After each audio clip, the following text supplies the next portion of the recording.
This is Rhiannon Samuel. I am the Executive Director of Viante, New Mexico, and I am bringing you this video from Santa Fe, just across the parking lot from the Roundhouse, at the Innovate Educate office space, where they have been generous enough to allow me some workspace during the session. So thank you, Innovate Educate. I want to give a timestamp to this video. It is about 11 o'clock on Friday, March 15th. The session ends tomorrow at noon on Saturday, March 16th. Between now and then, a ton of work is going to happen to fine-tune bills in an effort to get them to the governor's desk. And conversely, a lot of people are going to try and kill bills, so they never make it to the governor's desk. So there's still a lot of work to be done, so by no means are we finished here. This past session, we saw a ton of work with 1,300 bills being introduced, and of that, about 450 touch on Viante's metrics within crime, education, and quality of life. For more information on those metrics, please visit us online at viantenm.org. There was a few bright spots in this session where we saw people crossing the aisle for things that were really nonpartisan or bipartisan in an effort to move New Mexico forward. And this was huge because there is such a large Democrat majority in both the House and Senate that if Republicans had any chance of moving anything forward, they had to get the Democrat support, or at least some.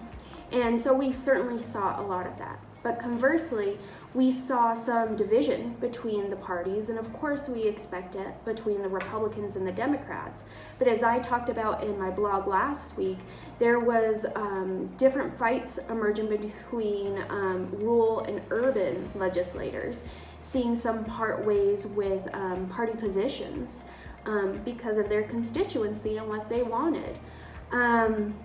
So it was fascinating, and now the work is really just beginning for Viante. Of course, we were here throughout the session listening and taking notes, but now that it's over, we get to work on selecting our bills that we will grade legislators on.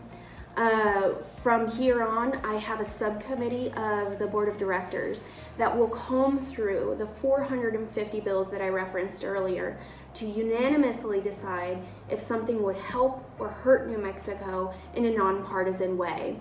I'm unsure of how much they'll narrow that down to. We'll just have to go through the process and see.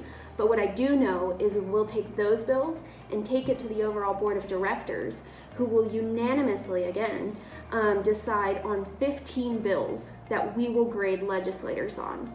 You could expect that scorecard about mid-year. But prior to that, we will have data and information on which of our legislators are showing up for the job, looking at how often they were there for floor votes.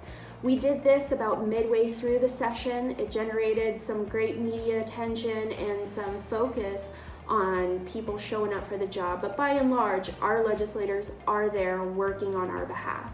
I'm interested to see what the data shows after the next about 25 hours, if they're going to be there and listening to all the debate. But that news should be coming out in the coming weeks. Keep an eye on it in your emails. But from here on out, our emails will probably become a little less frequent that the session is ending. We will still reach out to you with breaking news or big announcements. But please still follow us on social media. We have Facebook, Instagram, Twitter. We'd love to have you engage with us there and tell us your thoughts. That's what we're about, is empowering everyday working New Mexicans, so your voice matters. I am really looking forward to getting to work right now and the next week and the coming months, selecting our bills. And with that, thank you for following along our journey during the session. We're still continuing on, and stay tuned. Thank you.